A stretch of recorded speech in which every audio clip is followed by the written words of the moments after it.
Hey everyone, it's me हमसेन, you are watching HT Reacts। Welcome back to the channel. कैसे हैं आप? सब ठीक ठाक हैं?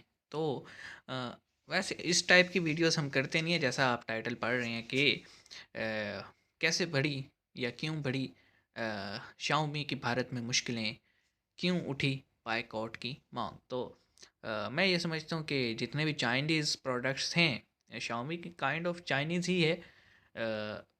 तो इनके लिए बायकॉट कैसे स्टार्ट हुआ वो सब हम जानते हैं, उससे कैसे मार्केट में हिट हुआ ये भी हम सब जानते हैं। तो नॉर्मली हम इस तरह की वीडियोस नहीं करते हैं, लेकिन मैंने क्यूरियस हो गया कि क्यों। तो आइए देखते हैं। मिस्टिकल एंड से है जी, डिस्क्रिप्शन में लिंक है, अगर आप उनके चैनल पे सब्सक्राइब नहीं है तो कीजिएगा, हमारे को भी कीजिएगा। मिलते हैं, आइए शुरू करते हैं, देखते हैं। 3 2 1 एन। देश में जब भी कोई बजट में अच्छा मोबाइल फोन लेने की सोचता होगा तब Xiaomi कंपनी के मोबाइल का जिक्र जरूर आता होगा। और वो भी क्यों ना, इस कंपनी ने बहुत ही जल्दी देश की मोबाइल मार्केट पर पूरी तरह से कब्जा जो कर लिया था। हर भारत में इस चाइनीज़ कंपनी कंपनी ने का यही बहुत होता है। ऊंचाइयों को छुआ, लेकिन पिछले कुछ समय से इस कंपनी के दिन भारत में बहुत खराब चल रहे हैं। वही कंपनी एक के बाद एक लगातार विवादों में घिरती चली जा रही है। कुछ समय पहले ही देश में इस कंपनी के लगभग 5,551.27 करोड़ रुपए जब्त किए गए। पर आखिर ऐसा क्यों किया गया?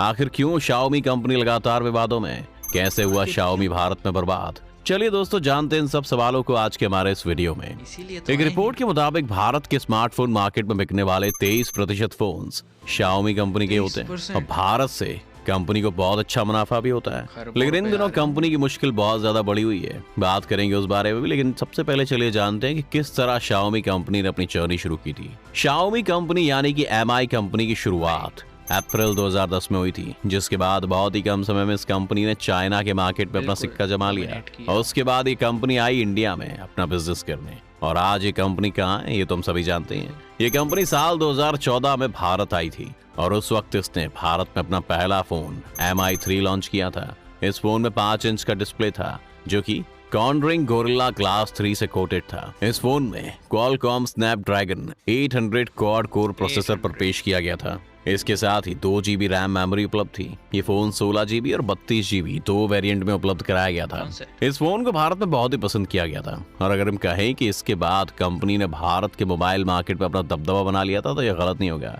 बजट इसके बाद फ्रेंडली होते कंपनी हैं ने ना। अगस्त साल 2014 में दूसरा स्मार्टफोन MI4 भारत में उतारा था। इसके बाद कंपनी ने 2014 से अभी तक कई स्मार्टफोन भारत में पेश किए, जिसमें Xiaomi MI Max, MI तकरीबन Max वही सारे Prime, पाकिस्तान में Redmi भी Note लॉन्च 3, होते हैं। Redmi Note 2 पहले इंडिया में Prime, होते हैं, फिर Redmi Pakistan Note 4, Redmi 3S Prime, Redmi 3S Plus और Redmi 4A Redmi शामिल हैं। Note सीरीज मोबाइल अच्छी फोन है। के साथ साथ ही Xiaomi ने एक्सेसरीज और होम डिवाइसेस भी बाजार में लॉन्च किए, जिन्हें भी काफी ज्यादा पसंद किया गया। इसके साथ ही आपको बता दें कि Xiaomi ने सरकार द्वारा शुरू किए गए महत्वाकांक्षी कार्यक्रम यानी कि ambitious program make in India का भागीदार बनते हुए अपना पहला मेड इन इंडिया इसलिए स्मार्टफोन बायकॉट से Xiaomi बचे। Redmi 2 Prime को साल 2015 में लॉन्च किया था। कम बजट में लॉन्च किए गए स्मार्टफोन की कीमत 6,999 रुपए तक तय की गई थी।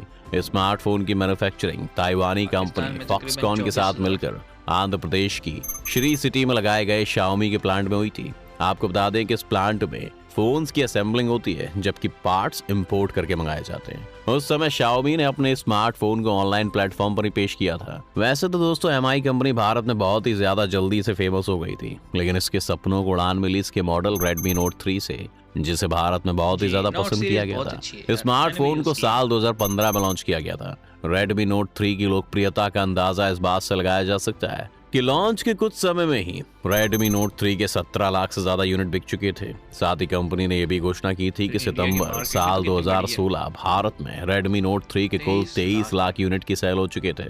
कंपनी ने कहा था कि भारत में सेल फोन में सबसे ज्यादा बिकने वाला स्मार्टफोन है। इसके बाद कंपनी एक के बाद एक नए मॉडल लॉन्च करती गई। पहले कंपनी सब ऑनलाइन कर रही थी, लेकिन धीरे धीरे स्टोर्स कंपनी बने। ने ऑफलाइन पर भी अपनी पकड़ बनाई। ये कंपनी बहुत ही कम पैसों में अच्छे से अच्छे फीचर, कैमरा क्वालिटी लोगों को दे देती है। इसीलिए ये सालों से इंडिया के लोगों की फेवरेट कंपनी में से एक है। तो अगर हम आपसे ये कहें कि कहीं ना कहीं Xiaomi कंपनी का भारतीय कंपनीज को भारत के मार्केट से गायब करने में बड़ा हाथ है, तो वो गलत नहीं होगा। भले ही कंपनी ने भारत के लेकिन अभी तक मार्केट पर हमें अपनी सवाल का पकड़ जवाब बना नहीं के मिला। रखी हो, लेकिन कंपनी को बहुत बार भारत में मुश्किलों का सामना भी करना पड़ा है। और इस बार भी कुछ ऐसा ही हुआ है। इस कंपनी का भारत में सक्सेस के साथ साथ विवादों से भी पुराना नाता रहा है। और बहुत बार लोगों ने बॉयकॉट करने की भी मांग की है अरे इसे। वही चलिए देखने तो पहले आए आपको हैं। बता दें कि कब कब Xiaomi को विवादों का सामना करना पड़ा। क्या रहे हैं Xiaomi को लेकर विवाद।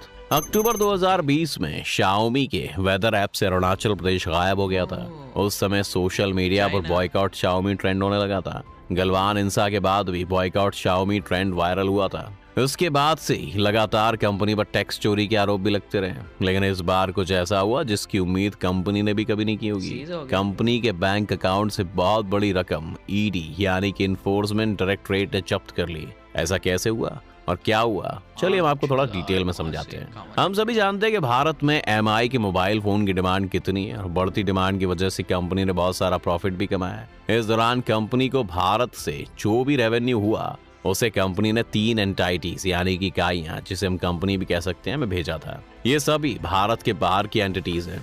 इन 3 कंपनी एक्शन में दिया एक होगा। तो Xiaomi की पेरेंट कंपनी है जो कि चाइना में है, वहां पर Xiaomi ने पैसा भेजा, और बाकी 2 कंपनी यूएस बेस्ड कंपनीज हैं। ऐसे में दोस्तों मुद्दा ये है कि Xiaomi की चाइना में मौजूद पेरेंट कंपनी में पैसा भेजना तो सरकार को समझ में आता है, क्योंकि ऐसा अमेरिका होता है कि क्यों भेजा? बाहर बिजनेस कर रही कंपनी अपनी पेरेंट कंपनी को हाँ। पैसा भेजती है। लेकिन बाकी की यूएस बेस्ड कंपनीज को पैसा क्यों भेजा गया, ये बात समझ से परे मनी थी। लॉन्ड्रिंग ऐसे तो में नहीं जब कर Xiaomi से सवाल किया गया कि इन कंपनीज को पैसा क्यों भेजा, उस पर Xiaomi का कहना था कि Xiaomi ने यूएस बेस्ड कंपनी से टेक्नोलॉजी बेस्ड एडवाइस ली थी। इसके साथ ही रिसर्च एंड डेवलपमेंट की नॉलेज ली और बिजनेस एडवाइस ली। आसान शब्दों में कंपनी ने इन यूएस बेस्ड कंपनी से अपने बिजनेस के लिए सलाह ली और उस सलाह के लिए कंपनी ने इनको रॉयल्टी के रूप में अमाउंट दिया था। आपको बता दें कि बिजनेस में ऐसा होता भी है, जब कोई किसी से किसी तरह का कोई आइडिया मांगता वो है तो तब ठीक उसे है, उस लेकिन आइडिया के एवज में रकम दी जाती है, जिसे हम रॉयल्टी कहते हैं। Xiaomi ने यूएस बेस्ड इन कंपनीज को पिछले कुछ सालों में लगभग 5,500 करोड़ से ज्यादा की रॉयल्टी पे की है। अब ऐसे में एनफोर्समेंट डायरेक्टरेट का मानना था कि Xiaomi कंपनी ने अपने आप को घाटे में दिखाने के लिए और खर्चा ज्यादा हाँ, दिखाने के लिए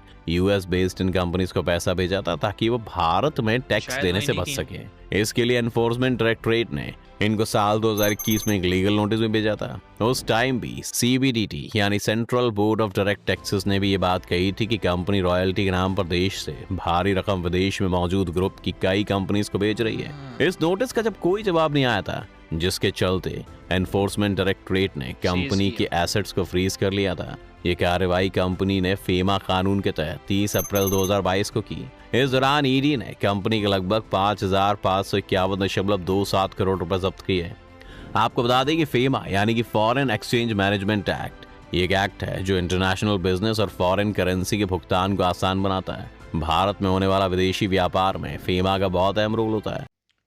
अहम रोल तो भाई होना भी चाहिए। और बात यह है ना कि आप कमा रहे हो एक मुल्क से, और वहाँ पे अगर आप टैक्स पूरा नहीं दोगे या उसे छुपाओगे, कोई भी वजह हो सकती है। देखें, एक परसेप्शन क्या है ना ऑफिशियल्स को कि भाई अ, ठीक है आपने आइडिया लिया, देखें कोई तो ऐसी बात होगी ना कि मतलब आप इतना सारा रेवेन्यू अपना रॉयल्टी के नाम पे कैसे दे सकते हो। ठीक है, अ, इतना तो शायद इन्होंने अपनी पेरेंट कंपनी को ना भेजो, इसी वजह से सीज़ हो रहा है ना शायद। ये मुझे डिटेल नहीं पता, लेकिन मेरा माइंड ये कह रहा है कि देखें, एक जो डिटेक्टिव माइंड होता है ना वो यूं ही खटकता है कि भाई जी जो तुम्हारी पेरेंट कंपनी है उनको तो तुम इतना दे नहीं रहे, और दूसरी कंपनियों को तुम पहुंचा रहे हो। इट मीन कि तुम कोई कोई गड़बड़ कर रहे हो, तुम टैक्स वैक्स खा रहे हो, मनी लॉन्ड्रिंग एवरीथिंग एल्स, समझ सकते हैं आप। तो वो सारी बातें तो एक तरफ, लेकिन भाई फ़ोन्स रेडमी के बड़े अच्छे हैं। मतलब शाओमी कह लें, माई फ़ोन्स कह लें, रेडमी कह लें। मैंने नोट सीरीज़ इस्तेमाल की है, और आपके भाई का टारगेट भी है कि नोट का जो अभी लेटेस्ट मॉडल है ना वो मैंने परचेज़ करने, क्योंकि बड़ा अच्छा है यार। पहले मेरा इरादा था रियलमी 10 लेंगे, लेकिन मैंने कहा यार नहीं, रियलमी के फ़ोन्स हीट अप बड़े हो रहे हैं। मैं खुद रियलमी यूज़ करता हूँ, हीट अप का प्रॉब्लम है। शायद मेरा यूजेज ज़्यादा है, लेकिन हीट अप हो रहे हैं। तो हम रेडमी को सोच रहे हैं, अदरवाइज़ कोई और भी ब्रांड देखेंगे। आप हमें रिकमेंड कर सकते हैं कौन सा ब्रांड हो।